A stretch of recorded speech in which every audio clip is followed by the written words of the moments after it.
ഹൈദരാബാദിനെതിരെ തകർപ്പൻ വിജയം നേടിയതോടുകൂടി point table വലിയ മാറ്റങ്ങൾ തന്നെയാണ് മുംബൈ ഇന്ത്യൻസിന് വിജയം സൃഷ്ടിച്ചിരിക്കുന്നത്. അതുകൊണ്ട് തന്നെ മുംബൈ ഹൈദരാബാദ് മത്സരത്തിന് ശേഷമുള്ള പോയിന്റ് ടേബിൾ അനാലിസിസ് ആണ് വീഡിയോയിലൂടെ നിങ്ങളുമായി പങ്കുവയ്ക്കുന്നത്. വീഡിയോയിലേക്ക് കടക്കും മുൻപ് ആദ്യമായാണ് നിങ്ങൾ ഈ ചാനൽ കാണുന്നതെങ്കിൽ ഏറ്റവും പുതിയ ക്രിക്കറ്റ് അപ്ഡേറ്റുകൾക്കായി ചാനൽ ഇപ്പോൾ തന്നെ മറക്കാതെ സബ്സ്ക്രൈബ് ചെയ്തു വെച്ചേക്കുക. ടൂർണമെന്റിൽ തുടർച്ചയായ 4ാം വിജയത്തോടുകൂടി 9 മത്സരങ്ങളിൽ നിന്ന് 5 ജയവുമായി പോയിന്റ് പട്ടികയിൽ 3ാം സ്ഥാനത്താണ് മുംബൈ ഇന്ത്യൻസ് ഇപ്പോൾ എത്തിയിരിക്കുന്നത്.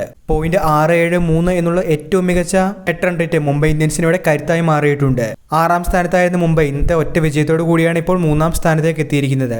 8 മത്സരങ്ങളിൽ നിന്ന് 6 ജയം നേടിക്കൊണ്ട് 8 മത്സരങ്ങളിൽ 6 വീതം വിജയവുമായി ഗുജറാത്ത്, ഡൽഹി ടീമുകൾ 1-2 സ്ഥാനങ്ങളിലുള്ളപ്പോൾ 10 പോയിന്റുമായി മുംബൈ, RCB, പഞ്ചാബ്, ലക്നൌ ടീമുകളാണ് 3, 4, 5, 6 സ്ഥാനങ്ങളിലുള്ളത്. 8 മത്സരങ്ങളിൽ 3 വിജയം മാത്രമുള്ള കൊൽക്കത്ത 7ാം സ്ഥാനത്തുള്ളപ്പോൾ 8 മത്സരങ്ങളിൽ 2 വിജയം മാത്രമായിക്കൊണ്ട് രാജസ്ഥാൻ, ഹൈദരാബാദ്, ചെന്നൈ ടീമുകൾ 8, 9, 10 സ്ഥാനങ്ങളിലാണ്. തീർച്ചയായിട്ടും പോയിന്റ് പട്ടികയുടെ അവസാന സ്ഥാനത്ത് നിന്നും ഒരു കുതിച്ചാട്ടം തന്നെയാണ് മുംബൈ ഇന്ത്യൻസ് ഇപ്പോൾ നടത്തിയിരിക്കുന്നത്. തീർച്ചയായിട്ടും പ്ലേ ഓഫിനുള്ള മത്സരത്തിൽ ഇപ്പോൾ ഏറ്റവും ടോപ്പിലേക്ക് തന്നെയാണ് മുംബൈ ഇന്ത്യൻസ് എത്തുന്നത്. വീഡിയോ അവസാനിക്കുന്നു. പുതിയ ക്രിക്കറ്റ് അപ്ഡേറ്റുകൾക്കായി ചാനൽ ഇപ്പോൾ തന്നെ മറക്കാതെ സബ്സ്ക്രൈബ് ചെയ്തു വെച്ചേക്കുക.